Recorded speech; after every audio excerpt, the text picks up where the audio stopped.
They say Islam degrades women. They scream that a woman's testimony is half that of a man. But what they don't tell you is the real reason why. They hide the context, the history, and the wisdom. Today, we will expose the truth. And once you know it, you'll realize Islam didn't insult women. Islam protected them. Listen carefully to their claim first, then stay with me for the truth. Surah 2:282. Call upon two of your men to witness. If two men cannot be found, then one man and two women of your choice will witness. So a female is half of a male when it comes to witness. You need two men or a male with two females. And that tells me how Islam looks at women. And when I ask clerics, why is that? They say because their brain is half or less than a male. That's basically Muhammad's response when it was brought up to him that the testimony of women is half as valuable as a man's. He said it's because of the deficiency of a woman's mind. Where in Christianity, Mary was the first witness about the resurrection. The biggest event in Christianity. And that tells you a lot about the two religions. First, let's go back to the verse they quoted. Surah Al-Baqarah 2 verse 282, the longest verse in the entire Quran. What is it about? Business contracts. O you who have believed, when you contract a debt for a specified term, write it down. And let a scribe write it between you in justice, and call upon two of your men as witnesses. But if two men are not present, then a man and two women from those whom you accept as witnesses, so that if one of the women errs, the other can remind her.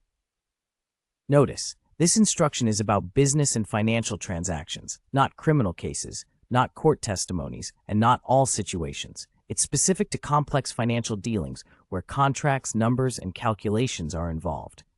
Now think, in 7th century Arabia, how many women were involved in the marketplace, trade, accounting, or writing contracts? Almost none. Women back then were not trained in business transactions the way men were. This Quranic rule was not a statement about women's intelligence. It was a protection to ensure that if one forgot or got confused about the financial terms, the other woman could help correct it. Before Islam, women had no right to inherit. Women were treated as property. Female infanticide, burying baby girls alive, was common.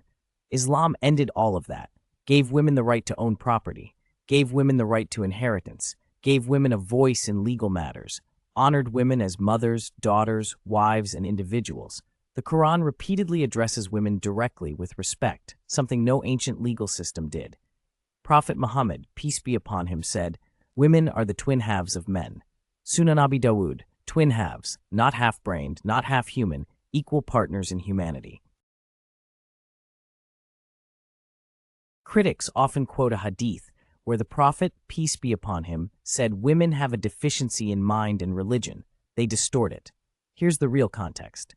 Deficiency in mind referred to the specific situation where a woman might forget in a financial testimony, as the Quran described. Deficiency in religion referred to the fact that women are excused from prayers and fasting during menstruation, not a flaw, but a divine mercy. It was not an insult. It was a description of natural, biological, and social realities, not a statement of inferiority. In many Islamic rulings, a woman's testimony alone is fully accepted.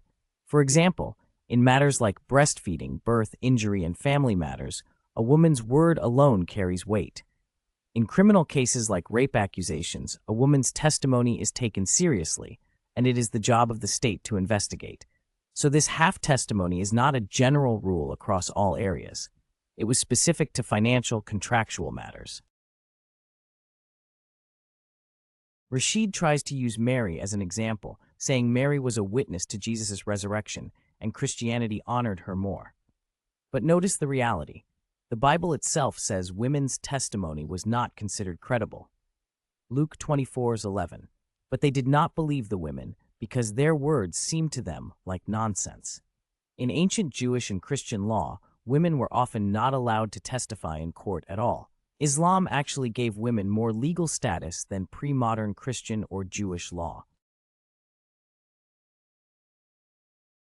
The Quran's guidance was a mercy, not an insult. Imagine two women together, supporting each other during stressful financial transactions, where memory mistakes could happen. It ensured fairness and accuracy, protecting the rights of both women and men.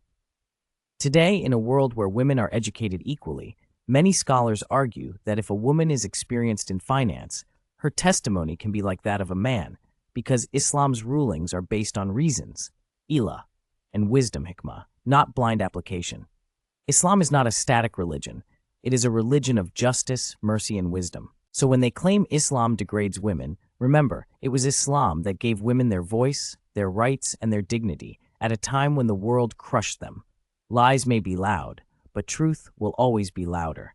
Islam honored women, and history proves it.